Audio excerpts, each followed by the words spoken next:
हरे कृष्णा, राधे राधे। स्वागत है आप सभी का गोविंद भजो चैनल पर। आज के इस वीडियो में हम सुनेंगे सोमवार व्रत की कथा। सोमवार व्रत रखने से भगवान शिव सहित पूरे शिव परिवार का आशीर्वाद प्राप्त होता है।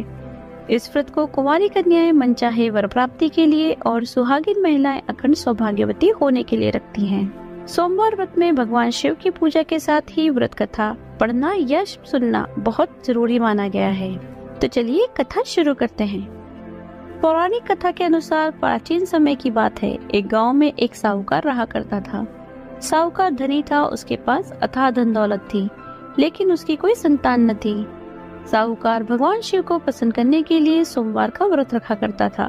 व्रत के दौरान वह विधि पूर्वक भगवान शिव और देवी पार्वती की पूजा सुबह और शाम को प्रदोष काल के समय करता था। शिवलिंग पर दीपक भी जलाता था। साहूकार की भक्ति और पूजा अर्चना को देखकर एक दिन माता पार्वती ने भगवान शिव से कहा, हे प्रभु, यह साहूकार तो आपका परम भक्त है। हर सोमवार को विधि विधान से आपकी पूजा करता है। मुझे लगता है कि आपको इसकी मनोकामना अवश्य पूर्ण करनी चाहिए। तब भगवान शिव ने देवी पार्वती की बात सुनकर कहा, हे गौरी, यह संसार एक कर्म क्षेत्र है। जैसे एक किसान अपने खेत में बीज बोता है तो कुछ समय बाद उसे पेड़ मिलता है, ठीक उसी तरह इस संसार में आदमी जैसा भी कर्म करता है उसे फल भी वैसा ही मिलता है।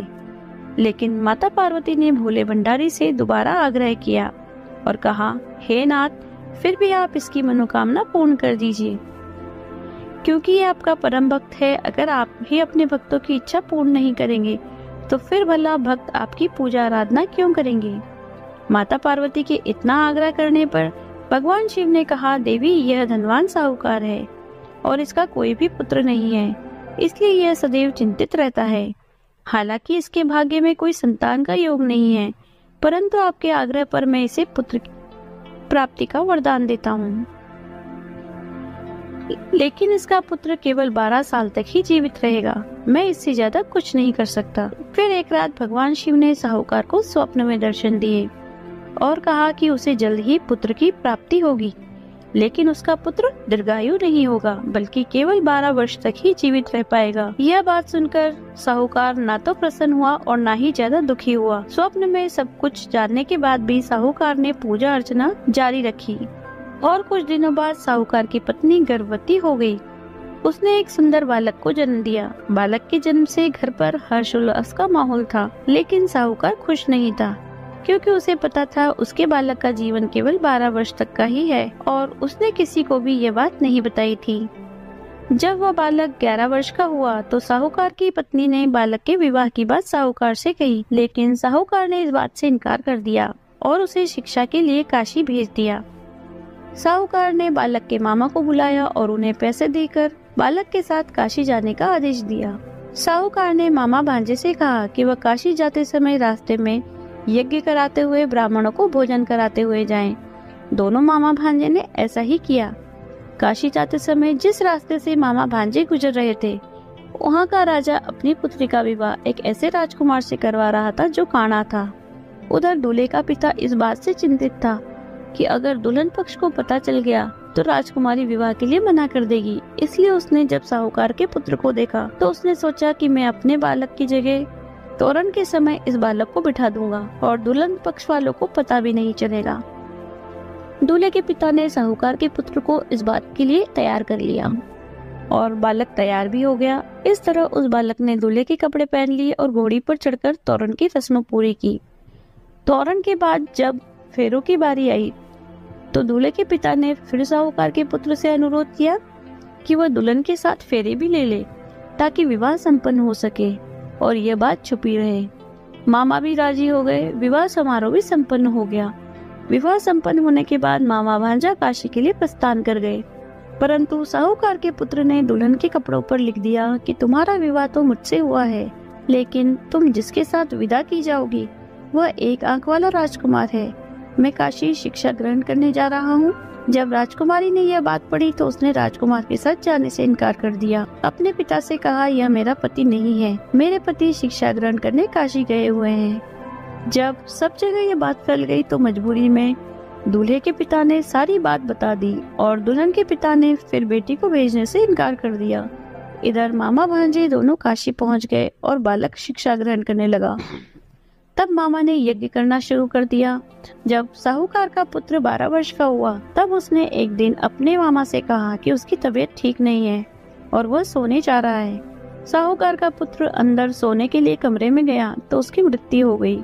थोड़ी देर बाद जब मामा अंदर पहुंचे तो उन्होंने बालक को मृत अवस्था में देखा और बहुत दुखी हुए, परंतु वे रो नहीं सकते थे वरना उनका यज्ञ अधूरा रह जाता। इसलिए मामा वापस आकर यज्ञ करने लगे। यज्ञ पूरा करने के बाद ब्राह्मणों को भोजन करवाने के बाद मामा अपने मृत भांजे को देखकर विलाप करने लगे। ठीक उसी समय उसी मार्ग से भगवान शिव और देवी पार्वती जा रहे थे। माता पार्वती ने किसी के रोने की आवाज सुनी तो भगवान शिव से कहने लगी, हे प्रभु, कोई मनुष्य रो रहा है, चलिए उसके दुख को दूर करते हैं। तब भगवान शिव और देवी पार्वती मामा के पास गए और उन्होंने जब मृत बालक को देखा तो हैरान हो गए, क्योंकि वह तो भगवान शिव के आशीर्वाद से जन्मा साहूकार का पुत्र था। माता पार्वती ने कहा, हे नाथ, यह तो साहूकार का पुत्र है जिसे आपने केवल 12 वर्ष तक ही जीवन जीने का वरदान दिया था, इसलिए आज 12 वर्ष की आयु पूरी होने पर वह मृत्युलोक को चला गया। देवी पार्वती ने मृत बालक को देखा तो उन्हें दया आ गई और भगवान शिव से हाथ जोड़कर विनती करने लगी, हे प्रभु, बस आप एक बार इस बालक को जीवन दान दे दीजिए, वरना इसके माता पिता जीते जी मर जाएंगे। माता पार्वती के कई बार आग्रह करने पर भगवान शिव ने उनकी बात मान ली और उस बालक को जीवन दान दे दिया। साहूकार का पुत्र जीवित हो गया। मामा भांजे अपने घर की ओर प्रस्थान कर गए। रास्ते में साहूकार का पुत्र उसी शहर से गुजरा जहाँ उसका विवाह हुआ था।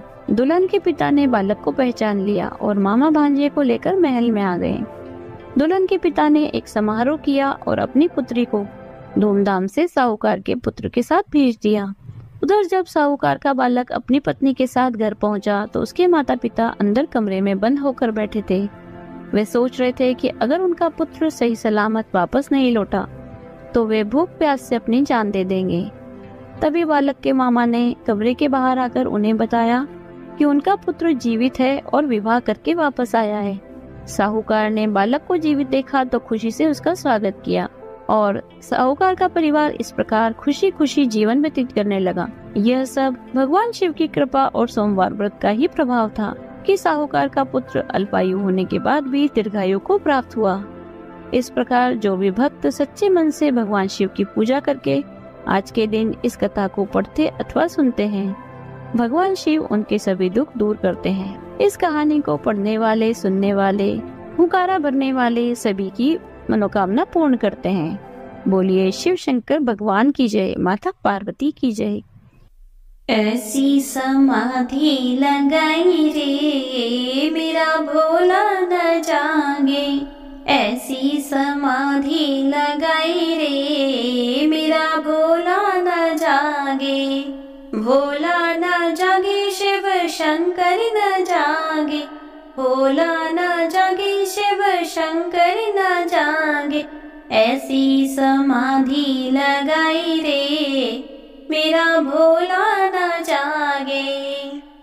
गंगा जगावे और यमुना जगावे, गंगा जगावे और यमुना जगावे, सरयू ने धारा बहाई रे मेरा भोला न जागे, सरयू ने धारा बहाई रे मेरा भोला न जागे, ऐसी समाधि लगाई रे मेरा भोला न जागे।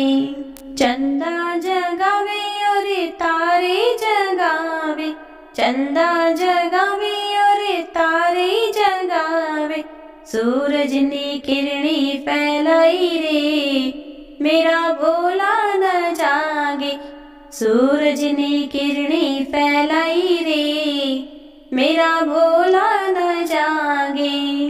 भोला न जागे शिव शंकर न जागे, भोला न जागे शिव शंकर न जागे, ऐसी समाधि लगाई रे मेरा भोला न जागे।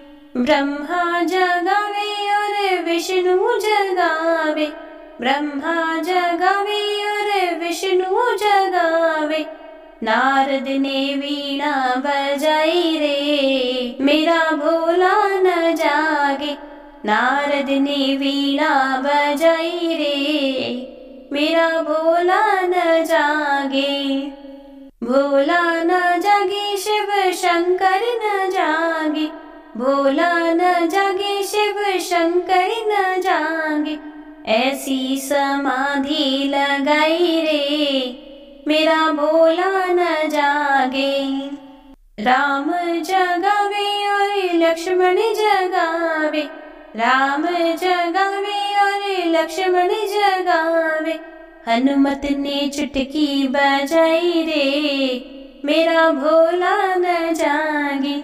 हनुमत ने चुटकी बजाई रे, मेरा भोला न जागे। भोला न जागे शिव शंकर न जागे, भोला न जागे शिव शंकर न जागे। ऐसी समाधि लगाई रे, मेरा भोला न जागे। राधा जगावे और रुक्मणी जगावे, राधा जगावे और रुक्मणी जगावे। मोहन ने बंसी बजाई रे, मेरा भोला न जागे। मोहन ने बंसी बजाई रे, मेरा भोला न जागे। भोला न जागे शिव शंकर न जागे, भोला न जागे शिव शंकर न जागे। ऐसी समाधि लगाई रे, मेरा भोला न जागे। भक्त जगावे और संत जगावे, भक्त जगावे और संत जगावे।